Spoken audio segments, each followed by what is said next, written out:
To all on my YouTube channel learning with me. So आज का जो video रहेगा, जैसे कि टाइटल देख के आप समझ गए होंगे, जो ग्रेस मार्क्स है एचपी टेट मेडिकल के क्वेश्चन पेपर में, तो उसके रिगार्डिंग रहेगा। सो अगर आप मेरे चैनल पे नए हैं तो प्लीज़ चैनल को लाइक कीजिए, शेयर कीजिए एंड सब्सक्राइब कीजिए। सो चलिए स्टार्ट करते हैं आज की इस वीडियो को। सो फर्स्ट क्वेश्चन, जैसा कि मैंने प्रीवियस वीडियो में बता दिया था कि जो केमिस्ट्री का क्वेश्चन है उसका कॉम्प्लेक्स गलत है। सो इस क्वेश्चन का जो आंसर है उसको मेरे जो कलीग्स हैं उनके साथ भी डिस्कशन करने के बाद, जो मेरे मतलब केमिस्ट्री के जो प्रोफेसर्स हैं उनके साथ डिस्कशन करने के बाद भी यही आंसर निकल रहा है कि जो आपका कॉम्प्लेक्स है वही गलत है।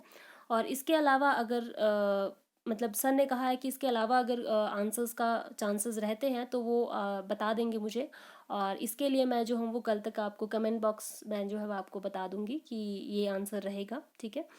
वैसे तो अगर कॉम्प्लेक्स गलत होता है तो सभी को इसका ग्रेस मार्क जो है वो मिलेगा। ठीक है। सेकेंड है which of following is an molecular disease. तो ये जो है इस क्वेश्चन का भी जो है वो ऑब्जेक्शन किया जा सकता है, क्योंकि जो बोर्ड ने आंसर दिया है वो आपका कैंसर है। तो कैंसर कहीं से भी जो है वो आपका मॉलिक्यूलर डिजीज नहीं है। और इसके अलावा जो ऑप्शंस दिए हुए हैं इनमें से भी कोई भी मॉलिक्यूलर डिजीज़ नहीं है। कुछ जो है वो आपके कमेंट बॉक्स में, कुछ बच्चों ने कमेंट बॉक्स में कहा है कि एनीमिया जो है वो एक मॉलिक्यूलर डिजीज़ है। तो एनीमिया जो है वो आयरन डेफिशिएंसी की वजह से कॉज होती है डिजीज़ बेसिकली। तो इसका अगर सिकल सेल एनीमिया क्वेश्चन मतलब ऑप्शन होता तो करेक्ट होता, क्योंकि सिकल सेल एनीमिया एक मॉलिक्यूलर डिजीज़ है। बट सिंपल एनीमिया जो है वो आपका खून की कमी जो है वो एक मॉलिक्यूलर डिजीज़ नहीं है और कैंसर भी नहीं है। तो क्या आंसर होगा इसका आई डोंट आइडिया, मुझे भी नहीं है, लेकिन इसका भी ग्रेस मार्क मिलना चाहिए, क्योंकि अगर ऑप्शन ही गलत है तो करेक्शन जो है वो पॉसिबल ही नहीं है। ठीक है।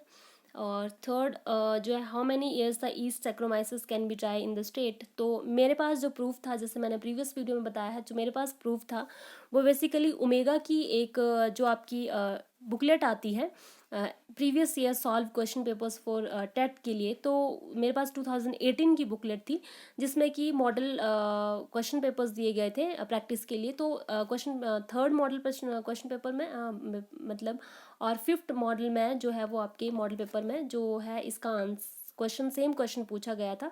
तो उसका जो आंसर दिया गया उसमें 1.5 ईयर और 2 ईयर दिया गया है। लेकिन अगर इसको जो है वो आपके एचपी बोर्ड के साथ जो है वो प्रूफ के तौर पर दिया जाता है तो वो जो है वो रिजेक्ट हो जाएगा, क्योंकि एक ही पब्लिशर जो है वो दो आंसर दे रहा है, तो वो जो है वो आंसर कंसिडर नहीं किया जाएगा। ठीक है।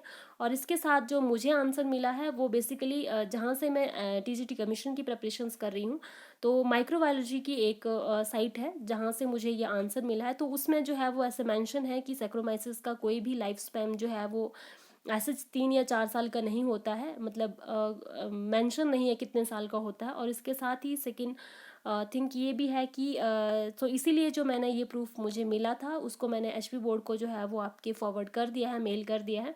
तो देखते हैं कि क्या एचपी बोर्ड की तरफ से जो है वो इस आंसर को कंसीडर किया जाता है या फिर नहीं किया जाता है। अगर नहीं किया जाता है देन जो आंसर है वही रहेगा, और अगर किया जाता है तो सभी को जो है वो इसका ग्रेस मार्क जो है वो मिलेगा। ठीक है। Who propose law of constant chromosome number. तो इस क्वेश्चन को लेकर भी बहुत ज़्यादा जो है वो एक कन्फ्यूजन हो रही है कि इसका आंसर क्या होगा, करेक्ट आंसर क्या होगा। सो बुक्स मैंने बहुत सी बुक्स को देख लिया, तो बहुत सी बुक्स में जो है वो इसका आंसर नहीं दिया गया है कि ऐसा स्ट्रेसबर्गर या फिर ब्रोवन बेरी को बोला जा रहा है वो आंसर है। सो इस क्वेश्चंस के रिगार्डिंग भी कंफ्यूजन ही है और प्रूफ भी नहीं है कि ये जो है वो आंसर नहीं है। ठीक है। तो अब बोर्ड की तरफ से ये आंसर दिया गया है, अगर किसी के पास प्रूफ है तो वो मुझे बता सकता है कि ये आंसर इसका प्रूफ है, तो उसके अगेंस्ट हम लोग कुछ कर सकते हैं। When did terrorist attack on Indian parliament.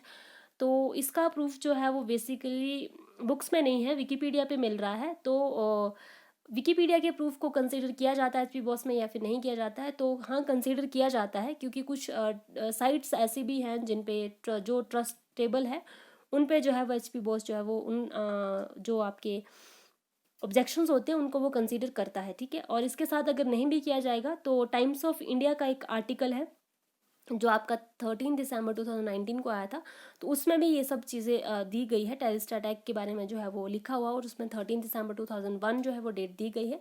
तो इसको भी आप प्रूफ के तौर पर जो है वो दे सकते हैं एचपी बोर्ड में। ठीक है।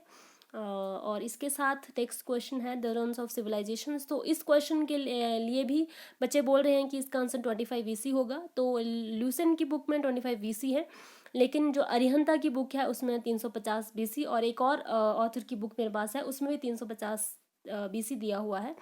सो मैं लूसेंट और अरिहंता के कंपैरिजन में ज़्यादातर जो है वो अरिहंता को ट्रस्टेबल मानती हूँ। सो मेरे अकॉर्डिंगली जो आंसर है वो 2350 ही रहेगा, जो कि बोर्ड ने दिया हुआ है। ठीक है, तो इसका प्रूफ यहाँ पे जो मैंने है साथ में स्क्रीनशॉट लगा दिया है। उसके बाद नेक्स्ट क्वेश्चन है what time to do sun rays take to reach the earth. तो इसका प्रूफ लूसेंट में भी यही है और अरिहंता में भी यही है। तो अरिहंता का प्रूफ जो है वो साथ में मैंने स्क्रीनशॉट किया हुआ है। इसके साथ ही अगर आप लोगों को किसी भी क्वेश्चन का आंसर पता चलता है और या फिर किसी भी आंसर का प्रूफ पता चलता है तो प्लीज़ आप मेरे कमेंट बॉक्स में या फिर मुझे मेरे इंस्टाग्राम हैंडल पे जो है वो मैसेज कर दीजिएगा। मैं दोनों के लिंक जो है वो आपको डिस्क्रिप्शन बॉक्स में प्रोवाइड करवा दूँगी। और साथ ही प्लीज़ मुझे ज़रूर बताइएगा, क्योंकि इसके थ्रू जो है वो बहुत सारे बच्चों को अवेयरनेस होगी कि ये आंसर है। सो अगर हो सकता है कि ज़्यादा ऑब्जेक्शंस हो तो बोर्ड जो है वो उन आंसर्स को कंसीडर भी करे। वैसे जो है बोर्ड बहुत कम ऐसा कंसीडर करता है, क्योंकि 2018 में भी ऐसा हो चुका है।